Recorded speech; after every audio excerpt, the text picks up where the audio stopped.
Sebelumnya bismillahirrahmanirrahim. Assalamualaikum warahmatullahi wabarakatuh. Nah teman-teman, sebelumnya saya memperkenalkan nama saya yaitu Nolali Magab. Saya akan menjelaskan mengenai sejarah penemuan sel.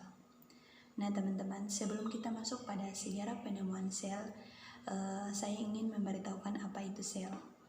Teman-teman, sel itu merupakan unit terkecil dari makhluk hidup.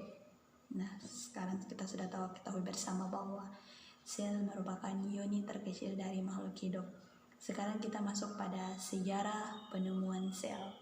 Nah, sejarah penemuan sel itu berawal dari sebuah penelitian seorang ilmuwan yang bernama Robert Hooke pada tahun 1665.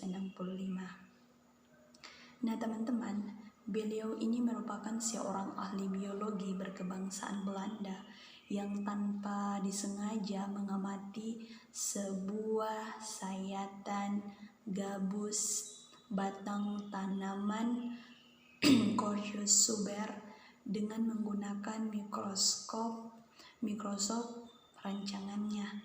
Nah, berdasarkan hasil pengamatannya itu, dia menemukan adanya banyak ruang kosong yang dengan dinding tebal sebagai pembatasnya.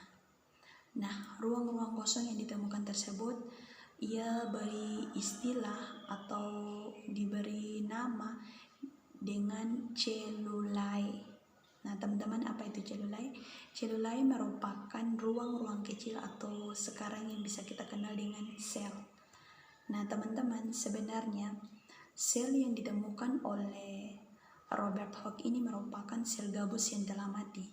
Meskipun Robert Hooke menemukan sel atau sel gabus yang telah mati, dari sinilah kemudian membuka sejarah penemuan sel, sehingga menjadi jalan dan referensi dalam perkembangan teori dan teknologi sel di masa kini. Nah teman-teman, selanjutnya lagi kita masuk pada tahun 1632 sampai 1723. Ternyata ada seorang ilmuwan yang bernama Anthony van Leeuwenhoek. Dia ini sangat tertarik dengan hasil kerja Hooke tadi. Ia kemudian mempelajari lebih mendalam mengenai rahasia kehidupan terkecil di muka bumi. Nah teman-teman, dengan mikroskop berlensa tunggal hasil rancangannya, dia memantapkan niatnya untuk memulai penelitian dengan menggunakan mikroskop tersebut.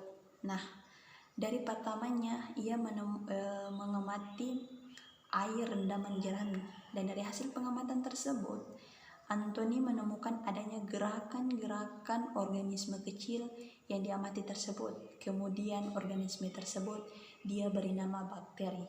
Nah teman-teman, atas hasil pengamatannya tersebut itu, Anthony van Leeuwenhoek itu dianggap sebagai orang pertama yang menemukan